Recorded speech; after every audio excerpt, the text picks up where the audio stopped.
لا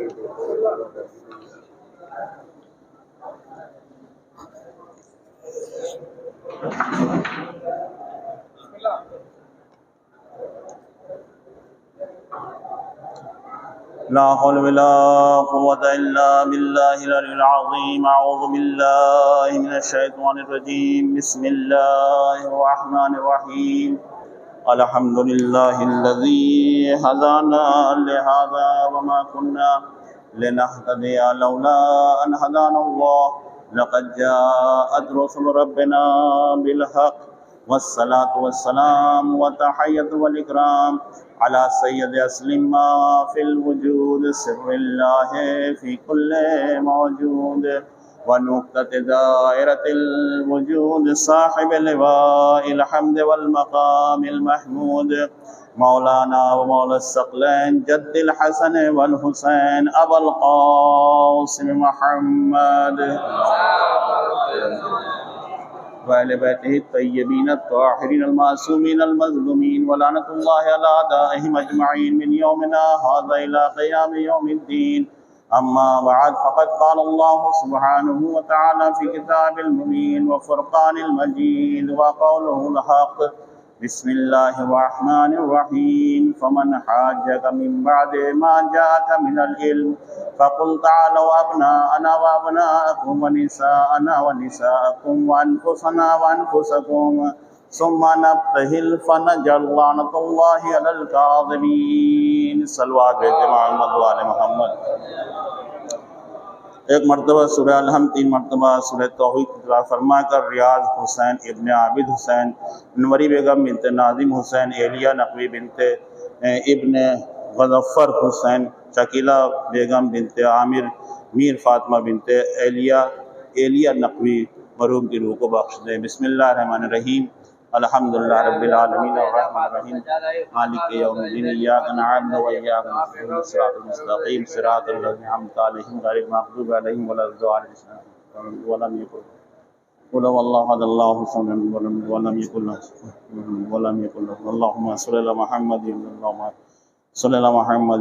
مجلس پنجم میں مرحوم سوز خان ہادی رضا صاحب ابن باقر علی صاحب بتاریخ 15 جولائی وقت 10 بجے دن بروز ہفتہ چھوٹا امام بڑا حسین آباد لکھنؤ منعقد ہوگی، جس کو میر سمزیدی صاحب خطاب فرمائیں گے. آپ حضرت سے شرکت کی گزارش ہے. ایک سلوات بھیج دے محمد وعلیہ محمد.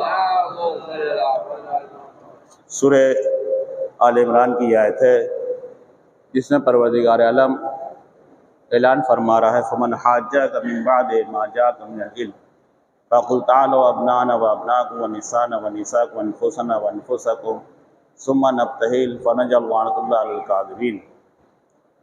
جب تم نے اپنی حجت تمام کر دی جن لوگوں کے اوپر، فمن حاجک تم نے اپنی حجت ان لوگوں پر تمام کر دی، من بعد ما جاءک من العلم علم آ جانے کے بعد. یہ نہیں ہے کہ فوراً کہہ دیا ابناءنا وابناءکم ونساءنا، ایسا کچھ نہیں ہے، بلکہ آپ اس سے بہتر جانتے ہیں. آیت کی تفسیر میں یہ پورا جو ہے اس قرآن کے اندر ایک مناظرہ ہے جو رسول سے اور نصارہ و نجران کے علماء سے، جاہلوں سے نہیں علماء سے. 70 آدمیوں کا وفد جو ہے وہ ظاہر ہوا اور جو اس نے پیغمبر کے سامنے اپنی باتیں رکھی، اور ایسے نہیں کہ جو کہا جائے کوئی غیر علمی ہو، بلکہ علمی. ربنا آمنا بما انزلت واتبعنا الرسول فاکتبنا مع الشاہدین. یہاں سے شروع ہو رہا ہے. رسول کے پاس وہ آئے لیکن ربنا آمنا بما انزلت واتبعنا الرسول فاکتبنا مع الشاہدین.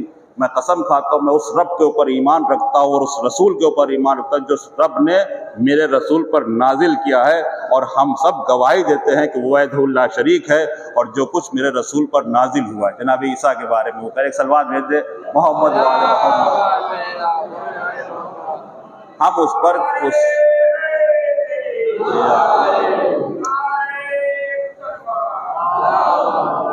ہم اس کے اوپر ایمان رکھتے ہیں، لیکن فوراً آیت اس کے جواب میں جو آئی ہے وَمَكَرُوا وَمَكَرَ اللَّهُ وَاللَّهُ خَيْرُ الْمَاكِرِينَ. اے رسول ان لوگوں سے کہہ دو یہ تمہارے سامنے جو دلیلیں پیش کر رہے ہیں یہ مکاری کی باتیں کر رہے ہیں. یعنی انسان جب مکاری کرتا ہے تو مذہب کا استعمال کرتا ہے. ایک سلوات بھیج دے محمد وعلی محمد. اللہ اور رسول کا استعمال کرتا ہے، سمجھ لیجیے مکاری کر رہا ہے. میں یہ نہیں کہہ رہا، بہت سی آیتیں اس کے اوپر ہے وَمِنَ النَّاسِ مَن يُعْجِبُكَ قَوْلُهُ فِي الْحَيَاةِ الدُّنْيَا وَيُشْهِدُهُ عَلَى مَا فِي قَلْبِهِ وَهُوَ أَلَدُّ الْخِصَامِ۔ انسانوں میں بہت سے ایسے انسان ملیں گے تمہیں خود دیکھ کے ان کے بارے میں تعجب ہوگا۔ وَمِنَ النَّاسِ مَن يُعْجِبُكَ، تعجب ہوگا تم کو دیکھ کر۔ کیوں تعجب ہوگا؟ یشہد اللہ علی قلبہ، وہ اپنے قلب اپنی قول کے اوپر اللہ کو گواہ کر کے تم سے باتیں کریں گے۔ آپ دیکھا نہیں اکثر لوگ جو ہوتے ہیں اللہ کو اور رسول کو، میں خدا گواہ ہے، اللہ گواہ ہے، رسول گواہ ہے، وَهُوَ أَلَدُّ الْخِصَامِ۔ رسول نے کہا یہ جو ہے دشمن ہیں اسلام کے، دوست نہیں ہو سکتے۔ ایک صلوات بھیج دے محمد والے محمد۔ تو ایک طریقہ ہے اور اسباب ہے اور ایک مناظرہ ہے، اور جو ہے وہ پیغمبر سے مناظرہ کیا گیا اور یہاں تک کہ اس حد تک پہنچ گیا، پھر آخر میں جو ہے یہ آیت نازل ہوئی۔ لیکن میں جو اسباب و عوامل کے سہارے صاحب کے سامنے پیش کرنا چاہتا ہوں، پورے قرآن کے اندر بڑی جرأت سے، پورے قرآن کے اندر جب بھی قرآن کسی کا تعارف کراتا ہے، جب بھی کسی شے کا، بھائی قرآن ہدایت کے لیے آیا ہے، تو جب ہدایت کے لیے آیا تو جو گائیڈ کرے گا ہم کو اور تعارف کرائے گا پوری کائنات کا، انسانوں کا، کائنات کا، زمین کا، کسی بھی چیز کا جب بھی تعارف کرائے گا تو ہمیشہ ضد کے ساتھ تعارف کرائے گا۔ یعنی اگر زمین کا تذکرہ کرے گا تو ساتھ میں آسمان کا تذکرہ ضرور ہوگا۔ کوئی ایسی آیت نہیں کہ فقط آسمان کے بارے میں ہو، زمین کے بارے میں نہ ہو۔ اگر زمین کا تذکرہ کر رہا ہے تو فوراً آسمان کا بھی تذکرہ کرے گا۔ اگر مرد کا تذکرہ کر رہا ہے تو فوراً عورت کا بھی جو ہے وہ تذکرہ ساتھ میں کرے گا۔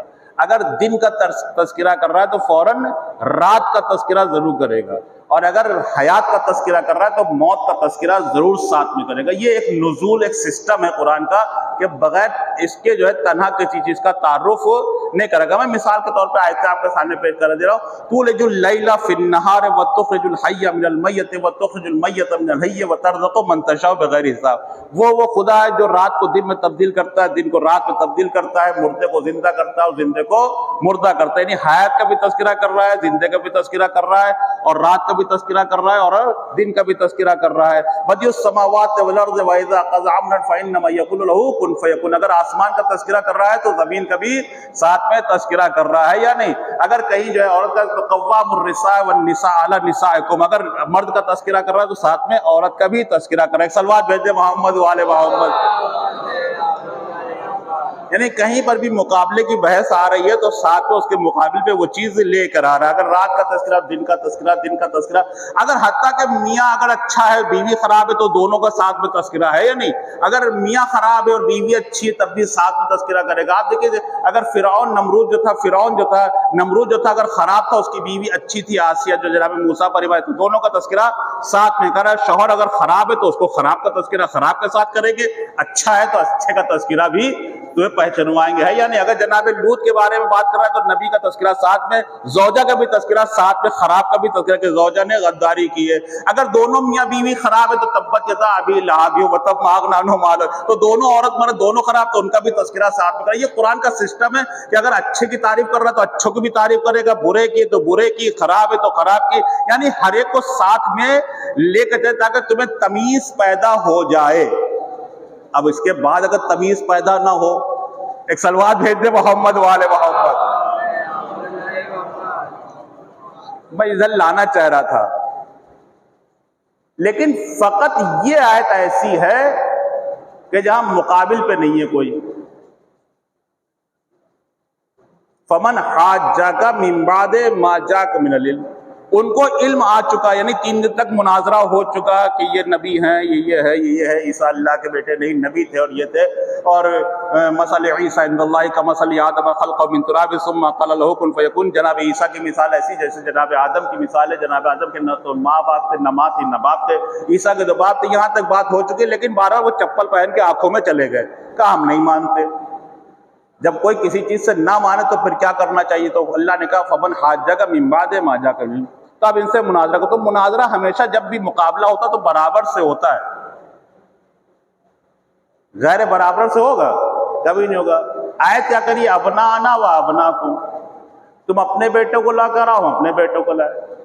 انفسنا و انفسکم، ہے نہیں، میں اپنے نفس کو لے کر آؤ، تم اپنے نفس کو لے کر آؤ۔ ونسانا و نساکم، میں اپنی عورتوں کو لے کر آؤں، تم اپنی عورتوں کو لے کر آؤ، ہے نہیں؟ لیکن مقابلے کی جب بات ہے تو الرجلنا والرجلکم ہونا چاہیے تھا. میں اپنے مردوں کو لے کر آتا ہوں، تم اپنے مردوں کو لے کر آؤ. آیت میں تو کہیں نہیں لکھا ہے میں اپنے مردوں کو لے کر آتا ہوں، تم اپنے مردوں کو لے کر آؤ. ایک سلوات بھیج دے محمد والے محمد. بڑا عجیب نازک سا جملہ ہے، وَأَنفُسُنَا وَأَنفُسَكُمْ. میں اپنے نفس کو لے کر آتا ہوں، تم اپنے نفس کو لے کر آؤ. آپ سمجھے نہیں؟ نفس پتہ ہے کسے کہتے ہیں؟ نفس ہر اس چیز کو کہتے ہیں جس کے ذریعے سے مادہ حرکت کرتا ہے. نفس ہر اس چیز کو کہتے ہیں جس کے ذریعے سے مادہ میٹیریل حرکت کرتا ہے. یعنی یہ جسم اگر حرکت کر رہا ہے تو اس کے ساتھ نفس ہے. اگر نفس نہ ہو تو یہ جسم حرکت نہیں کر سکتا. کر سکتا ہے یہ جسم حرکت کر سکتا ہے بغیر نفس کے؟ نہیں. تو یعنی نفس کا تعارف ہے کہ نبی جس سے چل رہا ہے وہ لے کر آؤ. ایک سلوات بھیج دے محمد والے محمد. انفسنا یعنی میں اپنے نفس کو لے کر آ رہا ہوں، یعنی جس سے رسالت چل رہی ہے، جس سے نبوت چل رہی ہے، جس سے یہ مادہ چل رہا ہے، یہ پوری کائنات جس سے حرکت کر رہی ہے وہ نفس لے کر آؤ. اب وہ کہاں سے لا سکتے ہیں؟ اچھا ٹھیک ہے، جتنی بھی چیزیں ہیں وہ بغیر نفس کے حرکت نہیں کر سکتی. یعنی کوئی نہ کوئی انرجی ہونا چاہیے، چاہے مادی ہو چاہے غیر مادی ہو. بھائی اسکوٹر ہے، گاڑی پوری تیار ہے، لیکن جب تک اس کا انرجی نہیں ہوگی پیٹرول کیسے حرکت کر لے گی؟ کر سکتی ہے؟ نہیں کر سکتی. یعنی کہ جو چیز حرکت دیتی ہے کسی شے کو اس کو نفس کہتے ہیں. اب اگر کوئی کائنات کو حرکت دے رہا ہے، اگر وہ سورج کو پلٹا رہا ہے، چاند کے 2 حصے کر رہا ہے، مردے کو زندہ کر رہا ہے، زندے کو مردہ کر رہا ہے، تو کائنات کو جو حرکت دے رہا ہے اس کو کہتے ہیں نفس. اور جس سے رسول چل رہا ہے اسے کہتے ہیں علی، کیونکہ نفس اللہ کا معنی کیا ہوا؟ میں اپنے نفس کو لے کر علی کو لے کر آؤں. تو اب میں ساری دنیا کے مسلمانوں سے کہتا ہوں اما غدیر مانو یا نہ مانو لیکن نفس رسول تو ماننا پڑے گا. ایک سلوات بھیج دے محمد والے محمد. قرآن کے حوالے سے آپ کو نفس رسول تو ماننا پڑے گا. تو یعنی اب یہ علی نہیں ہے، یہ نفس رسول ہے. اب اگر علی کی گردن میں کوئی رسی ڈالتا ہے تو وہ علی کی گردن میں نہیں ڈال رہا، نفس رسول کی گردن میں ڈال رہا ہے. اب بعد از رسول قیامت تک کے لیے قرآن، یہ تو ہے نہیں کہ ابھی نازل ہوا ختم ہو گیا تھا، قیامت کے لیے. مصداق قرآن کون ہوا؟ پورا دنیا کا. اب کوئی بھی آیت کا ترجمہ کہیں سے بھی کر لے. لوگ کہتے ہیں صاحب کہاں ہے دکھائیے. ہم کہتے ہیں پورے قرآن کا ترجمہ بدل دو، اس آیت کا ترجمہ بدل کے دکھاؤ. پورے قرآن کا ترجمہ بدل دیجئے. آپ عربی گرامر بہت اچھی جانتے ہو، ٹھیک ہے بدل دیجئے، لیکن اس آیت کا ترجمہ بدل کے دکھاؤ. ابنانا و ابناکم و نسانا و نساکم و انفسنا و انفسکم. پوری دنیا کے مفکر محققین نے، چاہے شیعہ ہو چاہے سنی، سب نے لکھا کہ علی ہے، فاطمہ ہے، حسن ہے، حسین. اب اس سے زیادہ کیا دلیل ہو سکتی بھائی؟ ایک سلوات بھیج دے محمد والے محمد.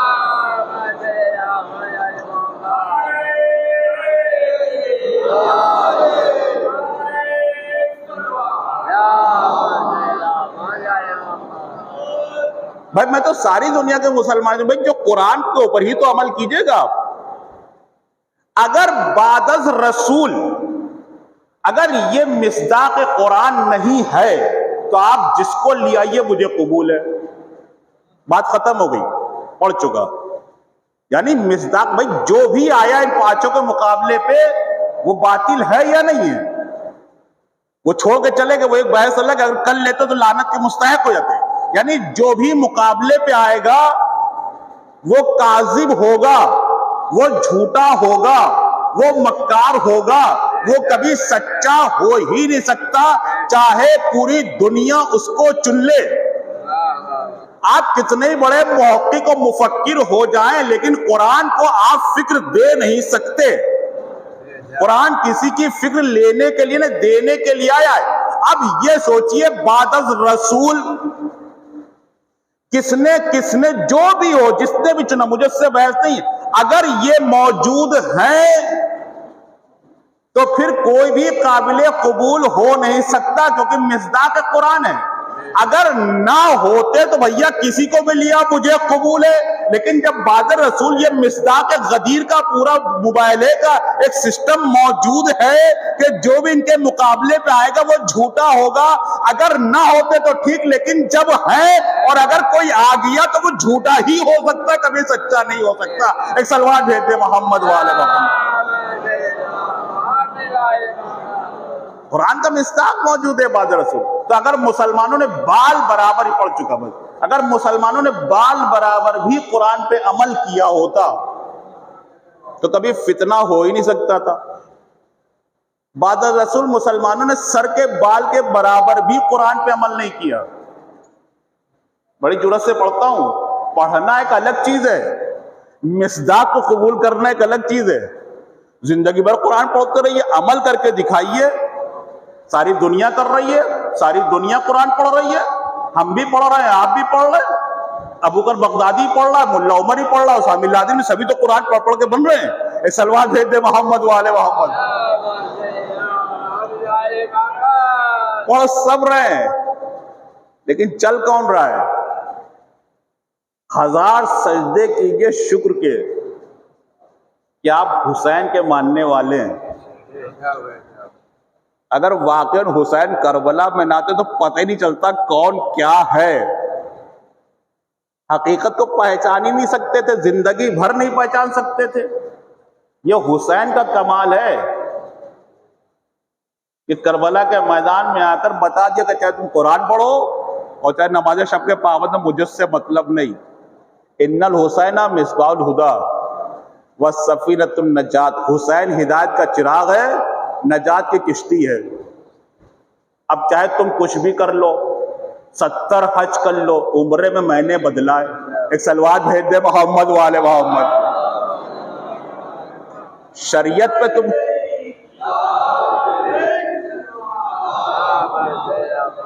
کوئی بھی دین اختیار کر لو، مجھے اس سے تھوڑی بحث ہے، عمل میں کر رہا ہوں۔ اب اگر کسی کے عمل کو ملانا ہے تو کربلا میں لا کے دیکھ لیجئے کہ حق پر ہے یا باطل پر ہے۔ وَتُقَدِّمُوا لِأَنفُسِكُمْ کی منزل ہے اپنے نفس پہ کسی شے کو مقدم کرنا۔ پوری آیت پڑھ دو، وَأَقِیمُوا الصَّلَاةَ وَآتُوا الزَّکَاةَ وَتُقَدِّمُوا لِأَنفُسِكُمْ مِنْ خَیْرٍ تَجِدُوهُ عِندَ اللَّهِ وَاللَّهُ غَفُورٌ رَحِیمٌ۔ نماز اپنے اوپر مقدم رکھو، اپنے نفس، تقدموا لانفسکم، تمام خواہشات نفسانی کے اوپر، اپنے نفس کے اوپر نماز کو مقدم کرو۔ تو کون کر رہا تھا کربلا کے میدان میں؟ کون کر رہا تھا؟ تمام چیزوں پہ نماز کو مقدم۔ جنگ ہو رہی ہے، سوال کرنے والے نے سوال کیا، مولا نماز کا وقت ہے، کیا اس حالت میں ہم نماز پڑھیں گے؟ کیوں نہیں، اسی لیے تو کربلا کے میدان میں آئے ہیں۔ تقدموا لانفسکم من خیر تجدوہ عند اللہ، قرآن کی آیت کی تفسیر کون کرے گا سوائے حسین کے؟ نماز ادھر بھی ہو رہی ہے، ایسا نہیں ہے کہ نماز نہیں ہو رہی ہے، نماز ادھر بھی ہو رہی ہے، نماز ادھر بھی ہو رہی ہے، لیکن قرآن کے مطابق کون ہے؟ قرآن پہ کون چل رہا ہے؟ چلیے چھوڑیے، میں ساری بحثیں ختم کر دیتا ہوں، امامت کی، خلافت کی، سب ہٹائیے، یہ اتنا بتا دیے امام حسین مسلمان ہیں یا نہیں ہیں؟ میں تو پڑھتا رہتا ہوں بہت جگہ، میں کہتا ہوں چھوڑیے ساری باتیں، خلاف وہ خلیفہ تھے اور یہ تھے، بھائی یہ بتائیے امام حسین مسلمان تھے یا نہیں تھے؟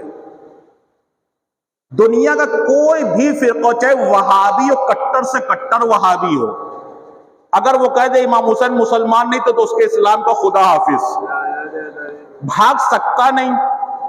قرآن سے کوئی مسلمان نہیں بھاگ سکتا، کوئی بھی ہو بھاگ سکتا نہیں، مجھ پہ اعتراض کر سکتا نہیں۔ قرآن کا سیدھا سیدھا ایک دم سیدھا سیدھا واضح طور پر قرآن کا وَإِذْ أَخَذْنَا مِيثَاقَكُمْ لَا تَسْفِكُونَ دِمَاءَكُمْ وَلَا تُخْرِجُونَ أَنفُسَكُمْ مِنْ دِيَارِكُمْ ثُمَّ أَقْرَرْتُمْ وَأَنْتُمْ تَشْهَدُونَ، میں تم سے ایگریمنٹ کر رہا ہوں، عہد و پیمان لے رہا ہوں کہ تم ایک دوسرے کا قتل نہیں کرو گے، تم ایک دوسرے کو دیار بدیار نہیں پھراؤ گے، تم ایک دوسرے کو شہر بدر نہیں کرو گے۔ وَإِذْ أَخَذْنَا مِيثَاقَكُمْ لَا تَسْفِكُونَ دِمَاءَكُمْ، تم ایک دوسرے کا قتل نہیں کر سکتے۔ تو اب اگر مسلمان ایک دوسرے کا قتل کرے تو جو قتل کرے وہ قرآن کی مخالفت کرتا ہوا نظر آئے گا۔ ہے یا نہیں بھائی؟ ایگریمنٹ مسلمانوں سے ہو رہا ہے نا، بات یہاں امامت و خلافت کی ہے ہی نہیں۔ تو اگر جو بھی قرآن کی مخالفت کرے گا اس کو مسلمان نہیں کہا جا سکتا۔ میں اپنی مرضی تھوڑی کہہ رہا ہوں کہ یہ مسلمان ہے یا مسلمان نہیں ہے، بھیا جو قرآن پہ عمل کرے گا اسے مسلمان کہا جائے گا۔ تو اگر اس نگاہ سے بھی آپ دیکھیں تو یہ بتائیے کون قرآن کے اوپر چل رہا تھا، کون قرآن پہ نہیں چل رہا تھا؟ جو قتل کرنے آئے تھے انہوں نے قرآن کی مخالفت کی یا نہیں کی؟ تو جو قرآن کی مخالفت کرے گا اسے مسلمان نہیں کہا جا سکتا۔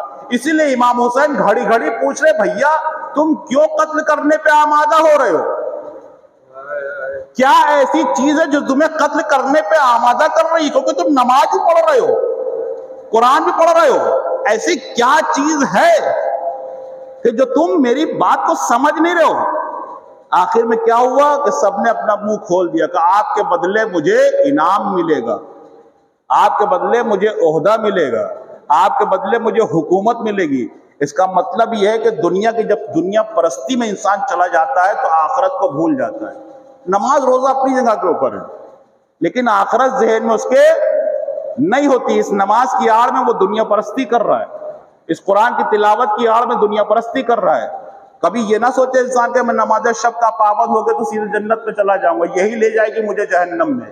اگر دنیا پرستی میں، اگر دنیا حاصل کرنے میں عبادت کر رہا ہوں تو کیا فائدہ ایسی عبادت کا؟ امام حسین نے کہا نہیں، میں دنیا پرستی کے لیے نہیں آیا ہوں، میں اس توحید کو بچانے کے لیے آیا ہوں، اس کے لیے چاہے مجھے علی اکبر کو پیش کرنا پڑے۔ تقدموا لانفسکم لن تنالوا البر حتی تنفقوا مما تحبون، اللہ کی راہ میں وہ چیز پیش کرو جو تمہیں سب سے زیادہ عزیز ہو۔ قرآن کہتے ہیں اگر آپ اللہ کی راہ میں کوئی چیز دے رہے تو وہ دیجئے جس سے آپ سب سے زیادہ محبت کرتے ہیں، اور مال سے انسان زیادہ محبت کرتا ہے۔ الا حبہ مالا، ہے یا نہیں؟ یعنی انسان اپنے کمائی ہوئی مال سے زیادہ بہت، میں نے خون پسینے سے کمایا ہے صاحب کیسے دے دوں؟ اللہ کہہ رہا جس سے تم محبت کرتے وہی تو میری راہ میں دو۔ نہیں دیتا انسان، لیکن اللہ کہہ رہا میں وہی عمل قبول کرتا ہوں جس سے تمہیں سب سے محبت ہے۔ قرآن کی آیت ہے، امام حسین کربلا کے میدان میں کھڑے ہو گئے، اس آیت کی تفسیر پروردگار تو گواہ رہنا، گواہ بنا رہا ہوں پروردگار تجھے کہ میں وہ چیز پیش کر رہا ہوں تیری بارگاہ میں جو مجھے سب سے زیادہ عزیز ہے۔ اور وہ کیا چیز ہے؟ اولاد۔ انسان کو سب سے زیادہ چیز اولاد ہوتی ہے۔ کہ پروردگار گواہ رہنا میں نے نماز شب میں علی اکبر کو مانگا ہے، میں علی اکبر سے بہت محبت کرتا ہوں اور میں وہ تیری بارگاہ میں بھیج رہا ہوں جو مجھے سب سے زیادہ عزیز ہے۔ یہی وجہ ہے کہ امام حسین نے پیکر بشری کا تقاضا ہے بھائی، وہاں بیعت امامت کی نہیں، پیکر بشری کا تقاضا۔ اگر کسی کے سامنے کسی کا جوان بیٹا سینے برچی کا پھل لگ جائے کوئی باپ نہیں برداشت کر سکتا، کوئی معمولی سے معمولی انسان نہیں برداشت کر سکتا۔ اگر جوان بیٹے کے چوٹ لگتی ہے تو باپ نہیں برداشت کر پاتا، نہ کہ سینے پہ برچی کا پھل۔ امام حسین زمین کربلا پر بیٹھ گئے، بشری تقاضا ہے، ایک باپ کی حیثیت سے زمین کربلا پر بیٹھ گئے کہ اب مجھ میں کھڑے ہونے کی طاقت ہی نہیں ہے، میرا بیٹا دنیا سے چلا گیا۔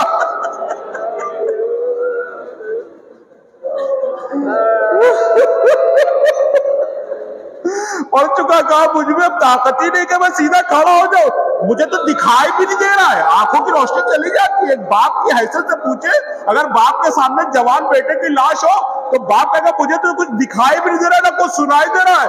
اسی لیے امام حسین کہا علی اکبر مجھے کچھ بھی دکھائی دے رہا ہے، مجھے آواز دو تاکہ میں تمہاری آواز کے سہارے تم تک پہنچ سکوں۔ یہ حسین جو کونیوں کے بھر زمین کربلا پہ چل رہے ہیں، علی اکبر طاقت نہیں ہے، پوری دنیا اندھیری ہو گئی۔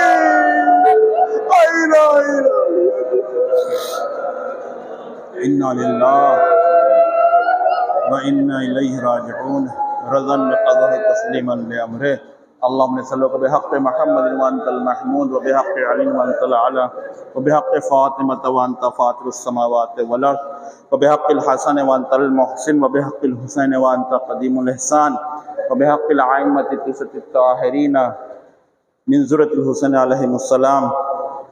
پروردگار حاضرین دلی تمناؤں کو پورا فرما، واسطہ محمد کا واسطہ جو قرضدار کو قرض ادا فرما، جو بیمار ہو پروردگار ان کو شفا کامل عطا فرما، جو بے روزگار ہیں پروردگار ان کو روزی عطا فرما، واسطہ آل محمد کا واسطہ جہاں جہاں بھی مومن حضرات ہیں ان کی جان و مال کی حفاظت فرما، مقامات مقدسہ کی حفاظت فرما، علماء حق کا سایہ ہم سب پر قائم دائم رہے، امام زمانہ کے ظہور میں تعجیل فرما، ہم سب کو ان کے انصار میں شمار فرما، ایک مرتبہ سورہ الحمد 3 مرتبہ سورہ توحید تلاوت فرما کر ریاض حسین ابن عابد حسین انوری بیگم بنت ناظم حسین، ایلیہ نقوی بنت غضنفر حسین، شکیلہ بیگم بنت عامر، مہر فاطمہ بنت ایلیہ نقوی، جملہ مومن محدث سکینہ جہاں بنت فضل حسین، شاہد حسین ابن عابد حسین مرحوم کی جملہ مومنات کو شامل کرتے ہوئے ایک مرتبہ سورہ الحمد 3 مرتبہ سورہ توحید تلاوت فرما کر ان کی روح کو بخشیں۔ بسم اللہ الرحمن الرحیم، الحمدللہ رب العالمین الرحمن الرحیم مالک یوم الدین، نعبد و ایاک نستعین۔